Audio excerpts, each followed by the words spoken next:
Gitu, ikan yang disebut tenggelam itu adalah ikan yang berhenti berenang.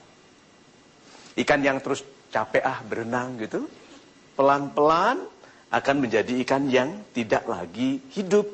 Karena dia menolak untuk berlaku sebagaimana difitrahkan. Nah, kita disebut hidup kalau berupaya, bukan bernafas. Itu hanya fisik kita yang hidup. Tapi kalau kita berupaya, jiwa kita hidup. Sehingga orang yang tidak lagi disebut hidup itu orang yang berhenti berupaya. Karena kemudian badannya hidup, tapi mewadahi jiwa yang mati. Nah, jiwa-jiwa ini kalau tidak dicegah dari kekecewaan, dari salah mengerti. Karena banyak orang meyakini hal-hal yang benar dengan cara salah. Itu melukai sekali. Sehingga akhirnya dia menolak berupaya karena alasan-alasan yang nanti kita bicarakan dalam program ini. Salah satunya karena dia tidak melihat haknya untuk berbahagia. Yang menjadikan ikan itu tenggelam atau menjadikan kita tenggelam dalam kesedihan atau kesulitan. Karena kita lupa dengan yang kita miliki karena sedang sibuk menginginkan yang belum kita miliki. Berapa banyak orang hari ini yang kalau pergi ke rumah, itu bukan karena mensyukuri yang sudah ada dan menggunakannya untuk membangun kehidupan yang lebih baik. Dibandingkan dengan yang keluar dari rumah karena menginginkan yang belum dimilikinya. Saya boleh berdiri? Silakan, Pak. So, kalau boleh saya gambarkan di sini. Ada orang yang kebahagiaannya adalah kalau sudah punya rumah. Ada yang begitu. Ada yang sedang berjanji nanti kalau aku sudah punya rumah, aku akan lebih bahagia. Ada yang begitu toh? Good. Ada yang kalau sudah punya kendaraan, gitu. Ada, terutama banyak sekali ini yang menanti, apa ini? Cincin berlian.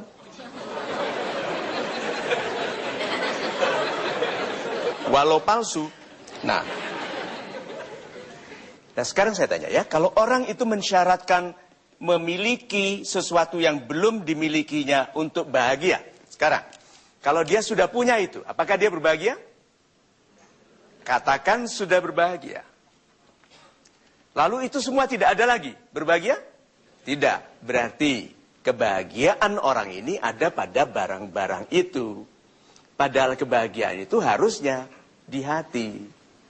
Nah berarti orang-orang yang menaruh kebahagiaannya itu di hati akan tidak berbahagia kalau tidak punya itu semua.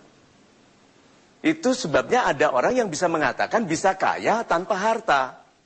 Kalau istrinya baik, anaknya baik, namanya baik, nafkah, makanan yang dimakan anak-anak itu jujur, bayangkan.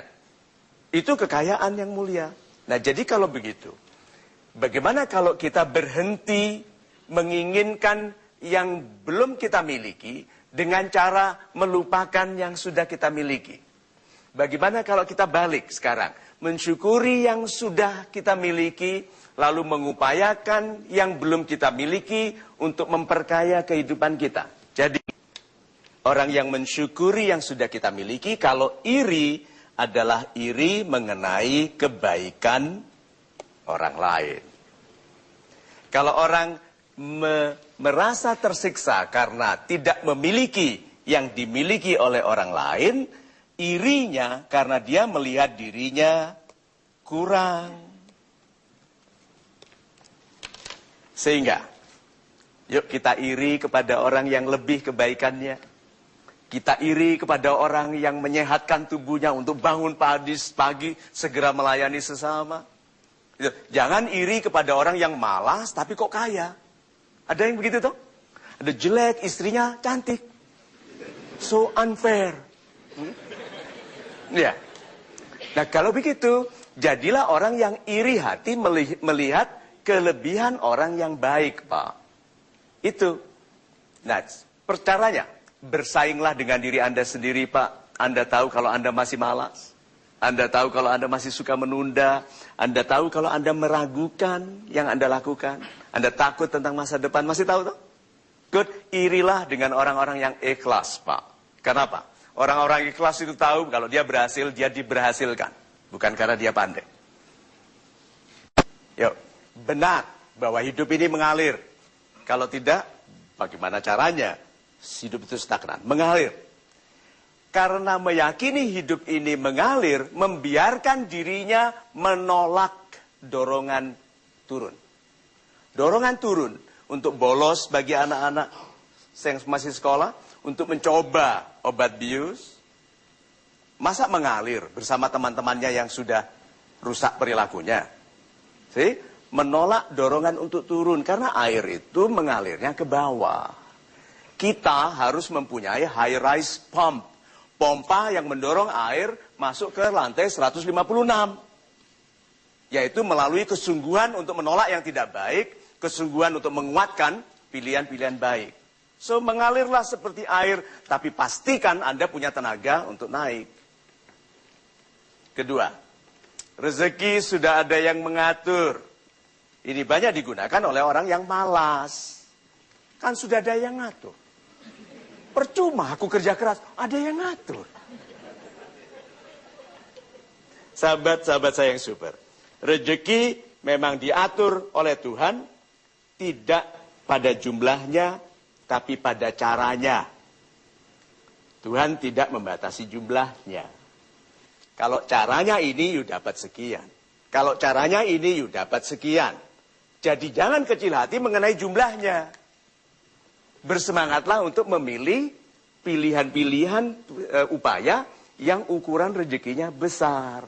Sekarang saya tanya, apakah orang bisa menjadi orang kaya dengan keuntungan Rp25 per produk? Bisa kaya? Bisa, asal menjual 25 miliar batang per tahun. Coba. Jadi kalau begitu betul rezeki ada yang mengatur, bukan jumlahnya, tapi caranya. Satu lagi, hidup ini sementara, itu benar nggak? Sekarang saya mau tanya, yang kalau di wajah seperti ini kan dicurigai. Sekarang saya tanya, oke, dengan wajah jahil, betul nggak hidup itu sementara? Salah, hidup itu abadi. Yang sementara itu hidupnya badan. Jiwa kita tidak mati. Yang kita takuti itu kematian badan. Jiwa itu hidup, itu sebabnya kenapa kita dilarang bunuh diri. Yang mati itu hanya badanmu, lalu jiwamu meneruskan perasaan yang sama saat bunuh diri sampai kapanpun. So, jangan anggap hidup ini sementara. 70 tahun keberadaan kita atau 85, insya Allah 95 itu memang sementara. Tetapi setelah itu kita melanjutkannya harus dalam jiwa yang tumanina. Itu. Ada tuh orang yang mengatakan kita sok tua. Ya. Sok apa lagi? Sok tahu. Apa lagi? Sok pinter. Tahu nggak bahwa itu pujian? Pak, tolong berdiri di sini. Pak Budi, tolong berdiri di sebelahnya. Oke. Kalau berdua, sahabat saya ini bicara mengenai hal yang sama. Gitu, bicara mengenai hal yang sama. Bahwa kehidupan kita ini harus. Nah, yang dibilang sok tua yang mana? Yang dibicarakan sama loh ya. Tapi yang akan dituduh sok tua ini. Kalau ini sudah pantas. Seperti saya juga. Berarti orang yang impiannya besar tidak dipercaya. Dikatakan sok pinter, sok tahu. Itu pujian. Berarti yang kita katakan dan yang kita lakukan terlalu senior untuk usia kita sekarang. Jangan kecil hati. Saya itu berhenti dikatakan sok tua itu baru beberapa tahun terakhir. Bertahun-tahun karir saya berisi komentar orang lain yang mengatakan sok tahu, sok tua. Banyak sekali orang yang berhasil hari ini itu mengawali karirnya dengan perasaan terhina. Itu ada yang ditolak, terhina, kemudian seperti Menara Eiffel itu dibangun oleh seorang yang ditolak sekolah, masuk sekolah arsitektur. Nah, berapa banyak orang menjadi hebat karena ditolak oleh wanita tertentu. Ini ya, ditolak, wajahmu tidak sesuai misalnya. Atau apapun. Nah, orang-orang yang menggunakan marahnya untuk membaikkan dirinya, menjadi seseorang yang lebih. Karena sebetulnya salah satu cara yang paling baik sebetulnya untuk menjadi pribadi yang tidak bisa terluka adalah menjadi pribadi yang terlalu besar untuk dilukai. Ya, kalau kita sakit hati, itu pasti karena ukuran kita masih sesuai dengan yang menyakiti. Dengarkan ini ya, hanya orang kecil yang sakit disakiti orang kecil. Orang besar tidak. Nah, berarti orang-orang yang sakit hati karena disakiti temannya, karena masih satu level. Setelah dia naik kelas, tidak lagi sakit. Malah dia heran, kok dulu aku marah ya karena ini. Sudah pernah mengalami itu? Ya, maka gunakanlah perasaan-perasaan buruk termasuk marah untuk tumbuh. Sehingga perasaan marah itu tadi menjadi sesuatu yang baik. Yuk cek kedewasaan kita dari sudut pandang kegunaan. Selama kita mencari kegunaan untuk diri, kita belum betul-betul matang. Setelah kita berusaha memikirkan cara supaya berguna bagi orang, dan kita sudah dewasa. Itu. Sahabat-sahabat saya yang hatinya baik, ikan yang tenggelam adalah ikan yang sudah menyerah dan menolak berenang. Manusia yang tenggelam adalah orang yang menolak berupaya. Karena upaya, itu formulanya 2, upaya adalah doa plus tindakan. Orang yang berhenti berdoa itu tenggelam loh. Atau orang yang hanya berdoa tapi tidak bertindak juga akan tenggelam. Dalam program ini kita diingatkan, termasuk saya, untuk selalu mengupayakan yang lebih. Bukan menikmati keadaan yang bisa kita nikmati sekarang. Cara untuk membangun kesungguhan di dalam memajukan kebaikan, di dalam berupaya ini, kadang-kadang tidak kita tahu, tidak kita kenali lagi. Karena banyak sekali orang waktu mau memulai usaha, bersemangat sekali, tidak bisa tidur dengan ide, tapi begitu berusaha, beku dan tidak tahu apa-apa. Ada yang merasakan itu? Jadi, kalau kita dibantu oleh kehidupan, dengan penderitaan, dengan rasa takut, dengan kekhawatiran, dengan keterdesakan, syukuri itu semua bukan sebagai hukuman, tetapi sebagai perintah untuk memperbaiki diri, untuk kuat. Ikan yang sudah mulai malas berenang, terus disentuh ekornya, akan berenang lagi. Ikan yang sehat selalu berenang menentang arus. Ikan yang sakit berenang ikut arus. Jadi, meyakini hidup mengalir tadi, mengikuti yang turun, itu ikan sakit.